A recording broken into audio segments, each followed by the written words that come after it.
확장 공사를 했는데 춥다는 집들 90% 이상이 이를 전혀 몰라서 그런 겁니다. 평당 가격으로 환산해보면 2억 7천만 원을 버는 셈인데 평생 살 집이어야 되기 때문에 이걸 그대로 사용을 해야 될지 다시 뜯고 재시공을 해야 될지 고민이 되거든요. 무조건 다 뜯는 게 정답이 아니라는 걸 이 현장에서 보여준 겁니다. 이런 시공이야말로 정말 고객에게 필요하지 않을까요? 안녕하세요. 오렌지블럭 인테리어 마스터 이코치입니다. 오늘은 어떤 현장이죠? 서초구 방배 맨피스 아파트인데요. 이 아파트는 준공된 지 25년이 넘어서 고객이 난방이나 단열에 대한 걱정이 굉장히 많으셨죠. 아무래도 구축 아파트다 보니까 게다가 기존에 확장되어 있는 부분들도 있었으니까 이걸 그대로 사용을 해야 될지 다시 뜯고 재시공을 해야 될지 고민이 되거든요. 평생 살 집이어야 되기 때문에 오렌지블럭을 찾아주셨죠. 이번 고객은 또 맞벌이셔서 난방공사까지 다 하는 그런 부분은 부담스러워 하셨었어요. 이 공사를 다 하게 되면은 공사 일정도 굉장히 늘어나서 입주에 차질이 생길 수도 있었기 때문에 난방공사를 할까 말까 이 진단만 제대로 해도 돈을 많이 쓸 필요가 없어지니까 이 집에서는 어떤 방법으로 이 예산을 아꼈는지 어떻게 이 부가가치를 만들어냈는지 그 과정을 지금 보여드리겠습니다.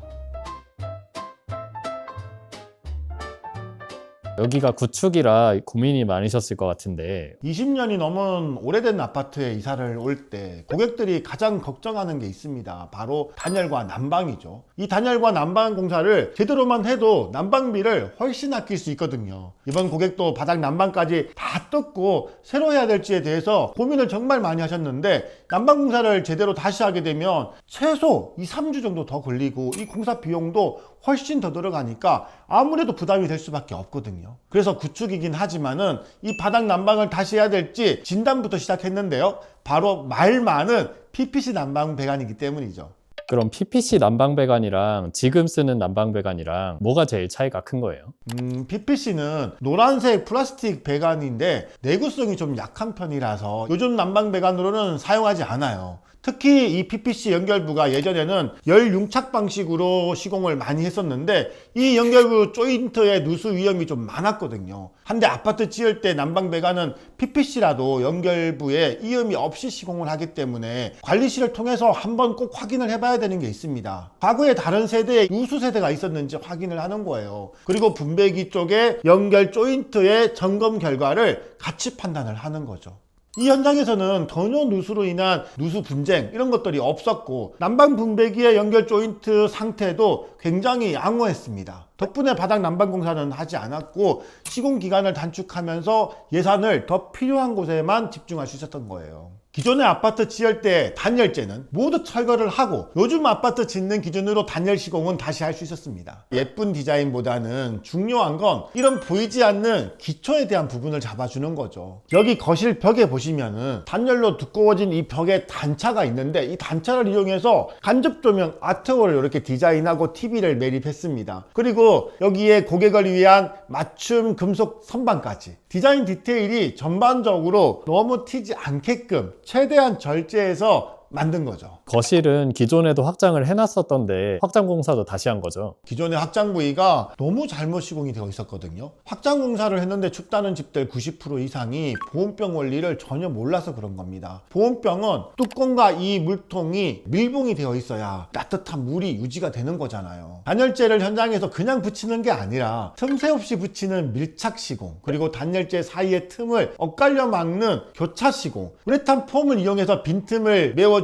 밀실 시공, 이런 3박자가 맞아야 이 보온병 같은 따뜻한 집이 되는 건데 여기 기존 확장 공사가 전혀 그렇지 않았어요. 바닥 난방 공사에 대한 비용을 아껴가지고 확장 공사도 다시 하고 벽단열에 집중할 수 있었던 거예요. 무조건 다 뜯는 게 정답이 아니라는 걸 이 현장에서 보여준 겁니다. 근데 확장하면 아무래도 추워지지는 않나요? 춥다고들 생각 많이 해요. 본인 집이나 주변 집의 경험치들이 다 한 번씩 그런 경험이 있거든요. 근데 아닙니다. 앞서 말씀드린 것처럼 단열을 완벽하게 하지 않아서 그런 거예요. 제대로 알고만 하면 이제는 이 공간들을 넓힐 자신감이 생길 겁니다. 여기는 거실뿐만 아니라 침실 2개도 모두 다 재확장을 했고요. 주방도 일부 확장을 하면서 약 3.5개 발코니의 확장 공사를 다시 한 거예요. 전용 공간이 5평이나 더 늘어서 평당 가격으로 환산해보면 2억 7천만 원을 버는 셈인데, 여기에 하늘까지 잡아가지고 집이 따뜻해졌으니까 평생 살 집이라면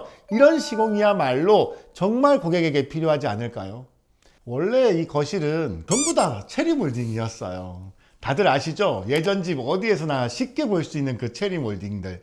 이 체리 몰딩이 2000년도 초반만 해도 엄청 예쁜 디자인이었거든요. 기존에 있던 등박스도 마찬가지고요. 근데 지금 보기에는 그런 것들이 미적으로도 그렇고 색감도 트렌디하지 않아 가지고 너무 촌스러워 보이잖아요. 그래서 기존 몰딩과 이 등박스까지도 모두 다 제거를 하고, 거실과 이 주방만큼은 몰딩과 걸레바지가 없는 방식으로 완전히 바꿨습니다. 이제 걸레바지에 먼지 쌓일 걱정은 안 해도 되는 거죠. 그리고 이 방배 맨피스 거실 디자인의 핵심은 연결이었는데요. 안방으로 들어가는 이 아트월 라운드 벽 모서리, 그리고 주방까지 뻗은 간접 등박스에 이 라운드 디자인을 넣어서 더 자연스럽고 편안한 분위기가 나도록 한 거죠. 기존의 모서리가 주는 그런 긴장감을 완전히 없애버렸거든요. 시선이 거실에서 주방까지 쫙 이어지게 만든 이 디자인적인 포인트가 이 거실의 바로 핵심입니다.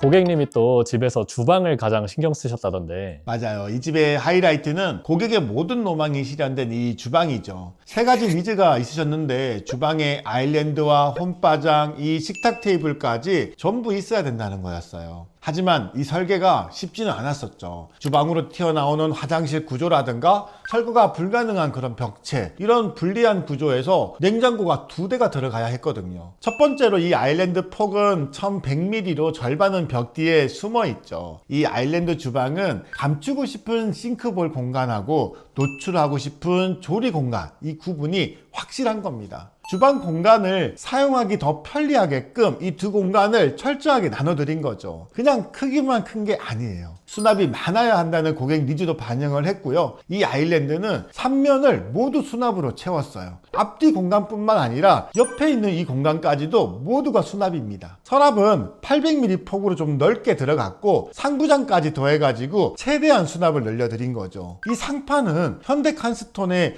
보아비스타 제품으로 최대한 편안한 분위기를 연출을 했습니다. 다음은 간접 조명으로 멋을 낸 이 홈바를 좀 자랑하고 싶은데요. 여기에다가 당연히 수납까지 위아래 넉넉하게 넣어드렸죠. 이 공간에서 커피나 와인을 한 잔 따라서 테이블에 앉아서 딱 한 잔 하면은 아주 분위기가 멋질 겁니다. 고객도 아주 만족해 하시고요. 대형 아일랜드, 홈바장, 이 식탁까지 고객이 원했던 모든 옵션을 배치할 수 있었습니다. 주방 발코니에 들어가는 이 동선을 확보하기 위해서 이 주방 발코니 일부를 확장을 이렇게 했고요. 재사용하시는 이 가전들의 위치 미리 설계하는 맞춤형 디자인을 해드린 겁니다. 완성도도 높이고 보기 싫은 것들은 가려줄 수 있게끔 한 거죠.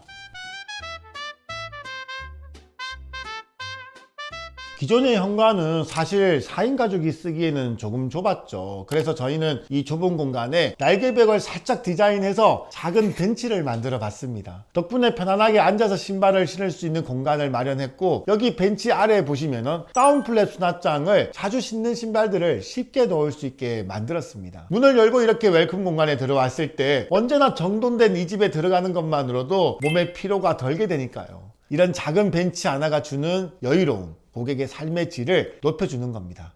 기존에 오래된 체리 몰딩이 붙어있는 복도에는 거실로 가는 이 동선에 따라서 천정에 액자 레일을 설치를 하고요. 은은한 도트 조명도 설치를 해서 가지고 계신 액자들을 여기에 걸면 더욱 돋보이도록 설계를 했어요. 이 복도 공간을 생활 속에서 마주치는 멋진 갤러리가 되도록 의도적인 디자인을 미리 한 거죠. 침실 안쪽 욕실을 보시면은 원래 안방 화장실은 문도 없이 침실과 뚫려 있어서 습기와 화장실 소음에 엄청 취약했죠. 그래서 이번에 조적벽을 새로 쌓아가지고 공간을 명확하게 분리를 했고요. 욕실 벽면을 1대 2대 1 비율로 나누어서 얼굴이 들어가는 이 라인에 맞춰서 거울을 달아드렸습니다. 이 안방 욕실에 대해서 개선해야 될 점이 있다면 샤워 파티션을 설치해야 될 공간이 꽤 좁았다는 건데요. 그래서 이 분리된 공간을 만들어서 기존 단점을 보완한 겁니다. 화장실 도어와 이 욕실 유리문이 서로 방해받지 않았으면 좋겠다는 고객의 니즈도 반영을 했어요. 기존 가벽을 내측으로 밀어 넣어서